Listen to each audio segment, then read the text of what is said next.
Good afternoon, everybody. I am not even going to say China Rising Radio Sinoland because this has nothing to do with China Rising Radio Sinoland. This is strictly personal. It's long. It's 3,800 words. Grab yourself a cup of coffee or tea like I did. I've got my organic pu'er tea from Yunnan that we bought on the plantation down there. Sit back and enjoy, I think, a very interesting and fascinating chronicle, personal chronicle. Here we go. The title is No Soap, No Shampoo, No Toothpaste for 3 years. Did I mention coffee enemas? The miracle of personal science. This is strictly personal. No China Rising Radio Sinoland, no Baba Beijing, no your Anglo-land imperial intrigue. Read on. You'll be very glad you did. Today is my 64th birthday and marks 3 years that my body has been free of all soap, shampoo, and toothpaste. It also marks 1 year that I have done daily coffee enemas. As a result of all this, at my ripe old age, I feel like I've added years to my life. I have never felt happier and healthier. Personal science is the practice of making yourself a test tube to try non-mainstream approaches to taking care of your body. 3 years ago, a colleague and I were talking about hair, and he casually mentioned that he had not used any shampoo for 10 years. Needless to say, as I was gazing at his beautiful, healthy head of hair, I was both shocked and intrigued. Just warm water and I brush it out, he said. So I started doing research and online, watching a number of testimonial videos and reading articles. I learned that the first commercial shampoo did not hit the market until the 1930s. What did people do for thousands of years before that? What I found out is there is a growing number of people who are joining the no shampoo movement. Sounded easy enough.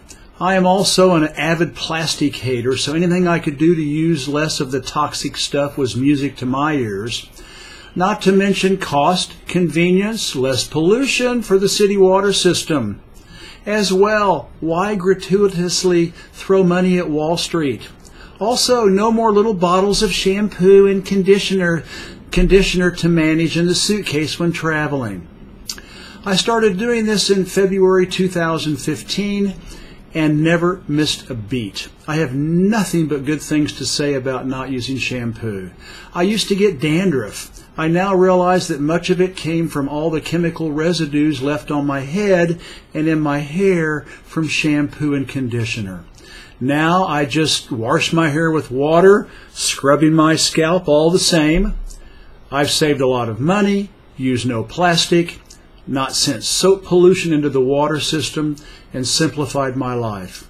What more can I ask for? The success of this personal science experiment got me intrigued, and I started looking into soap. Same story. A dedicated and growing group of people have stopped using it. It makes total sense anyway. Our skin is our largest organ and acts like a huge sponge, sucking up everything that is put on it via the 3 trillion, yes, with a T, trillion pores that cover our bodies. Our survival depends on the 1 trillion bacteria, mold, and viruses that live on our skin. 1,000 species in 19 phyla.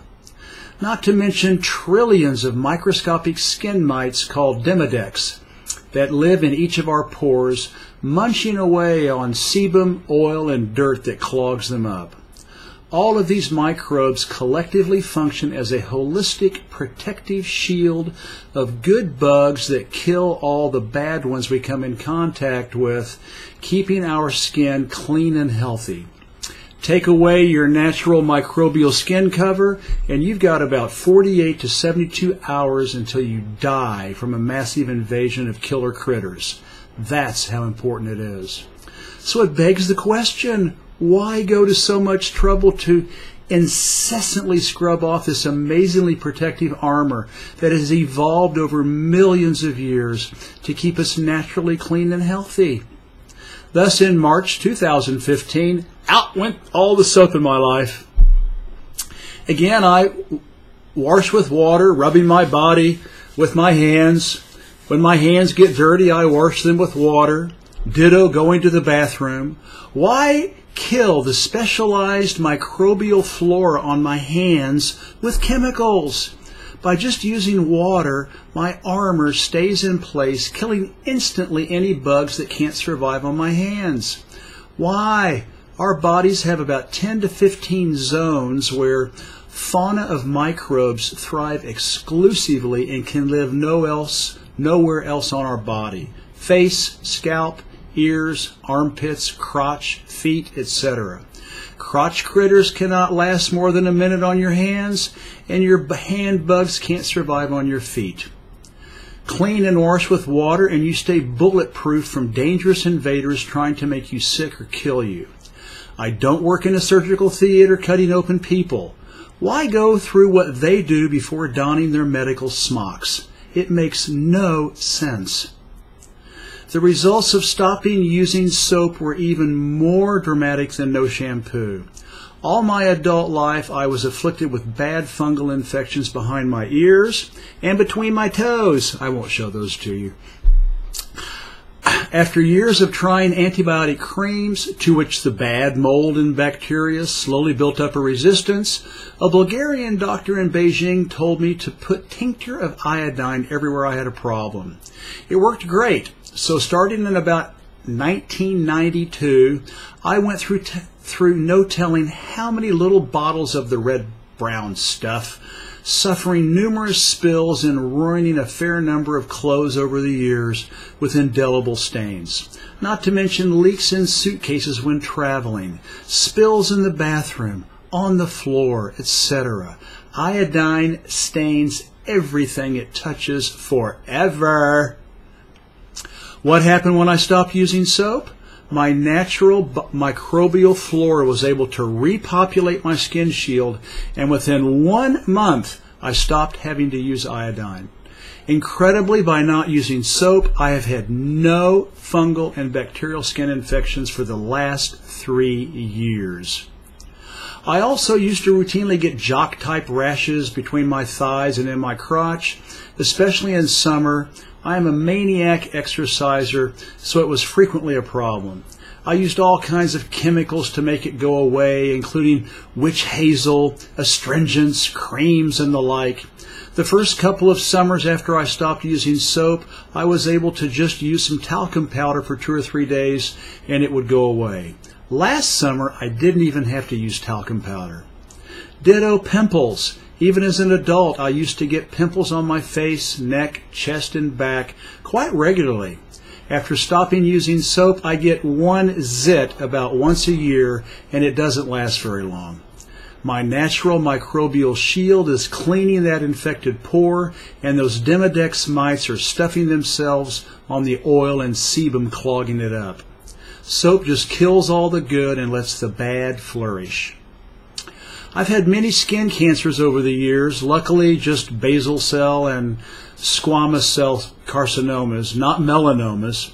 They often start out as a keratosis, which is a rough patch of skin that slowly becomes a carcinoma.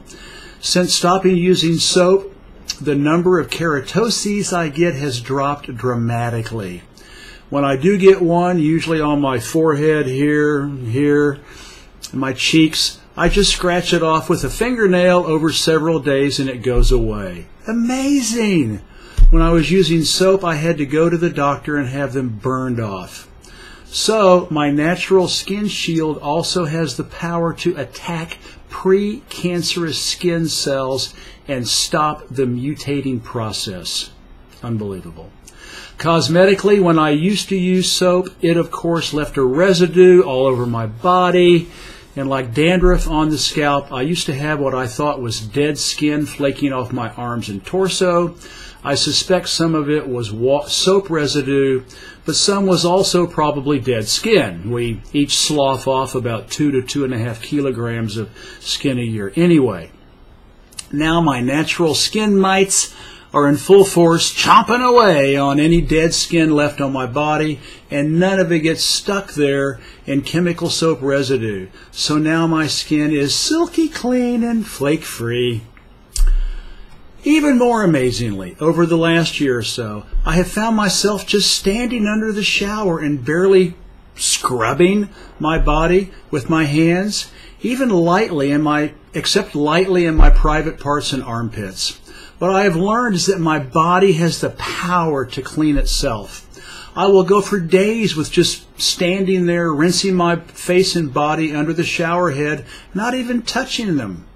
Finally, after a few days, there will be some dead skin that needs to be rubbed off my face, and that's all. Otherwise, my face and body are spotlessly clean and healthy. No blackheads, no pimples, nothing. Finally, now that I have been soap-free for 3 years, I have been able to quit using all creams and lotions for dry and irritated skin. My skin is now holistically producing the right amount of natural oils and sebum to keep it supple and healthy. Again, less plastic from Mother Nature and less money for Wall Street. My bathroom cupboard is pretty empty these days, other than a natural salt crystal deodorant stick, having also stopped using chemically loaded brand varieties a couple of years ago. The verdict is in. Soap sucks. I've never been cleaner, healthier, nor has my skin ever looked as good as it does now. No plastic and no soap going into the water system means a cleaner, healthier Mother Earth too, and fuck Fortune 500's profits. I'm pocketing that money now. Next came toothpaste in April 2015. Same research, and of course I learned that many, if not most of the people in the developing world don't use toothpaste or substitute it with natural plant products like swak, S-W-A-K, which is used in Africa. In the early 2000s, a dental hygienist told me that if I started using an electric toothbrush, that I would probably never have to go see a dentist again. She was right. I haven't been back since then, over 15 years. I had been a religious user of dental floss anyway since my 20s, when I was in my 20s. So I floss every evening and use an electric brush morning and night. I drink boatloads of coffee and tea day in and day out, and my teeth and gums are doing fine. Watch my video podcast and you can see that my teeth are not blackened or pitted out. They are not George Clooney bleached white, but that's Hollywood artificial anyway. I wouldn't want that. Teeth enamel is naturally eggshell colored, not cloud white. Anyway, why put chemicals in your mouth when it is full of specialized microbes that are there to kill the bad bugs and keep your teeth and gums healthy and strong? It's also one less thing to deal with in my life, one less consumer item to buy and travel with, and over the last 3 years, a bunch less plastic and water pollution for our planet. I'll never use toothpaste again for the rest of my life. I've totally proved beyond a shadow of a doubt that it is totally superfluous. All told, without soap, shampoo, and toothpaste, my body is in holistic harmony with nature and in equilibrium with itself, the way it was meant to be, thanks to 5 million years of evolution and natural selection. I'm also saving hundreds of dollars and generate no more plastic and water pollution by not using these totally unnecessary chemicals. And chemicals they are. In fact, they are poison, which is something I learned as I continued to do more research over the last 3 years. In fact, it's downright frightening. According to product liability laws, companies have no legal obligation to stop using dangerous or lethal products. A moral duty, yes, but not a legal obligation. They can hide damaging proof that they are killing or hurting people. They can spend a fortune on propaganda to counter the truth. And they can bribe government officials with legal and illegal donations to stop any public or official inquiry into their damage to people and the environment. All they have to risk is a lawsuit and maybe pay a fine, while these days not even bothering to have to apologize. Nice and clean and neat, and it's all legal. So when did morals have anything to do with capitalism? It's all about making as much money in as short a period of time as possible. Damn the consequences to anything and anybody other than the CEO, officers, and board of directors. I wrote and podcasted about this recently. Capitalism can only, quote, work, end of quote, for the company's owners when they can externalize all the death, destruction, and harm they cause onto society at large and on the government to eventually cover the cost via people's taxes. In the above two articles I cited, I talked about how Merck knowingly exterminated up to 500,000 people with their lethal and lethal drug Vioxx. They made billions, paid a small fine, and no one went to jail. No one even had to apologize for their commercial genocide. It's called capitalism. Starting in 1948, Henkel Corporation sold Dial brand and became the world's first and best-selling antibacterial soap. Dial contained a powerful chemical called hexachlorophene. Soon evidence was mounting that hexachlorophene was causing, quote, neurological problems in users, especially in children. Even as the obvious was manifest, Henkel kept on selling their dangerous product, causing who knows how many mentally afflicted children and adults around the world. Not until the 1970s, 25 to 30 years later, was hexachlorophene limited to use in hospitals. Henkel was under no legal obligation to stop selling poison-filled Dial soap until finally the U.S. Food and Drug Administration, the FDA, was forced to act and make it a legal obligation. Of course, hexachlorophene was not just being used in Dial soap. It was in everything from toothpaste, mouthwash, makeup, cosmetics, creams, shampoos, and deodorants across the board. How many untold millions of consumers were harmed by 25 years of its use around the world? We will never know, and capitalism is structured so that no one has to answer for it. What replaced dangerous hexachlorophene? Why, two other safe government-approved products, triclosan and triclocarbon. Same sordid story. Used in hundreds of consumer products, it was not long that problems were observed, especially causing changes in people's hormone levels. Hormones are measured in billions and trillions of grams. So it doesn't take much change to really cause terrible effects in people. The biggest results are cancer, autoimmune diseases, obesity, behavioral, and brain, meaning neurological changes. This time, 25 years was not nearly enough time for Wall Street and Western governments to lift a finger on all the human destruction and loss of life they caused. Finally, in 2017, just in December 2017, these and a whole host of related products were banned from general consumer use about 50 years after the fact.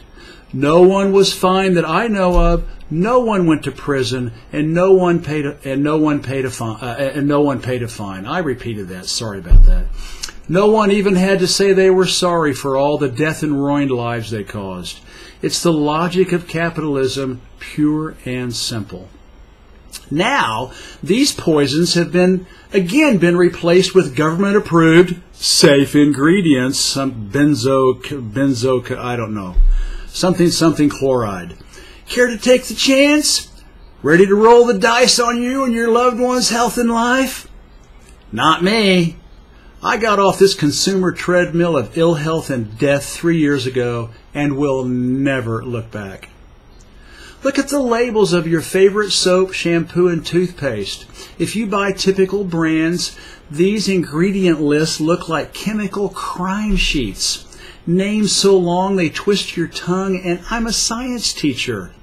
No company has any legal obligation to tell you if they know any of these products are killing you. Remember, they have a moral duty. That is all. And capitalists are immoral and only duty-bound to make as much money as possible and fast as possible for the owners. That is all, while externalizing all dangerous and deadly costs onto you, your loved ones, and your environment. Nobody is even aware of the dangers of an ingredient as common as sodium lauryl sulfate. I could go on with scores of other compounds and chemicals often found in consumer goods. You have no idea until the damage is already done and you and your loved ones are sick or dead. We haven't even talked about processed foods. Gag! The same capitalist rule of maximum profit and externalizing deadly costs apply. My wife likes to tell me that her toothpaste is all natural. The label brags that it contains no fluoride, carrageenan, paraben, and sulfates. Great! But what does it contain that is hurting her and or the company knows is harming or killing her, yet is under no obligation to divulge those facts or change its business model in the interest of maximum profit? Her ill health or death is simply a capitalist externalized cost of doing business. I ask you, why take a chance at all? For the last 3 years, I have proved beyond a shadow of any doubt that it is all unnecessary, costly, potentially harmful or lethal, wastes a ton of plastic packaging, and pollutes our water that further destroys Mother Earth. It's too late for my grown daughters, but I know what I would do if I had children today. From the womb onwards, their bodies would never touch soap, shampoo, or toothpaste, using only talcum powder when needed for rashes. I am sure their immune systems and health would be 10 times more robust and resistant than bathing them in chemical concoctions. Finally, the story behind my decision to start doing daily coffee enemas starting a year ago. About a year and a half ago, a member of my family, only in his 20s, was diagnosed with stage 3 testicular cancer. Yikes! He did what he thought was best under his situation, got all the standard allopathic surgeries and treatments. As of today, he is declared to be in remission, thankfully. I know so many people, friends and family alike, who have been afflicted with cancer, it's almost frightening to consider. All of them did the standard treatments, surgery, chemotherapy, and radiation. So far, none of them are dead, so it looks like they made the right choice. But it got me to thinking, what would I do if I was diagnosed with serious cancer? Being an obvious fan of personal science and feeling very positive about my renunciation of using soap, shampoo, and toothpaste, I did hours of research on non-traditional cancer treatments. Among many sources, I was especially impressed with the story of Jess, who has beaten melanoma using Gerson's therapy. It's spelled Gerson''. Of course, there's a hyperlink. Get to the source article. I'm a certified science teacher. Jess is not, and he makes a few statements in his presentation that are not accurate, but still, I was deeply impressed. Melanoma is one of the most lethal cancers known to mankind, with a death rate no one wants to wager against. Yet Jess was, and I assume still is, in remission, only using Gerson's therapy. Crikey, he even decided not to have it cut out, and it disappeared. Impressive, to say the least. Being here in China, I'm not in a position to do everything Jess does, but I was intrigued by the coffee enemas. The benefits sounded so compelling that I committed to trying it for 2 years. That was a year ago. Like my other personal science experiments, I am very pleased with the results. Overall, I feel healthier and more energetic. Just in the last couple of months, I noticed a dramatic change in my appetite, my desire to eat, to stuff my face. All that has gone way down. Without even thinking about it, I started eating almost everything with chopsticks, which really slows down one's eating speed. It's much harder to shovel food in your face with chopsticks compared to a spoon or fork. I started feeling compelled to use a small bowl. Well, now I use a bowl like this instead of a big one. My full-up point is happening much sooner during a meal, and I'm now eating smaller quantities of food more often during the day. Again, nothing was thought out. It all just developed unconsciously, like my body was telling me to do this without me even thinking about it. The other striking observation is in the evening after dinner, I no longer crave a last-minute bowl of something before going to bed. In the last 2 months, I've lost 6 to 7 kilograms and didn't even try. In fact, I hardly even noticed. There can only be one reason for this: Gerson's enema therapy. Since I started about 6 months ago, I switched from roasted coffee to green coffee, thanks to a neighbor's recommendation. I think it has made all the difference. Unroasted coffee is much more reactive in the colon. I went from 2 tablespoons of roasted coffee and a liter of boiled water to 1 tablespoon of green coffee using only 500 milliliters per daily enema, which means it's 4 times stronger. According to Gerson's therapy, it takes 2 years of coffee enemas to completely regenerate one's liver. I'm halfway there and can't wait to see where my body and health are in May 2019. The benefits have been so spectacular that I can no longer imagine living without doing my daily green coffee enema. One other change in my daily life is my level of meat consumption. I don't think I ever want to become a total vegetarian, but I have cut way back on meat and fish consumption. My wife and I started doing this when our younger daughter left the nest to go to university in Beijing 3 years ago. She was a growing young woman and needed meat's nutrition. We didn't and don't. So Monday through Friday, our IE, housekeeper, makes only vegetarian dishes, replacing it with China's amazing and multifaceted tofus and mushrooms. Now, I normally only eat meat or fish when we go out or are in social situations. I still make the most incredible homemade yogurt, and we eat cheese and eggs. But at my age, I sure don't need to be eating meat like I used to. It's better for the environment, too.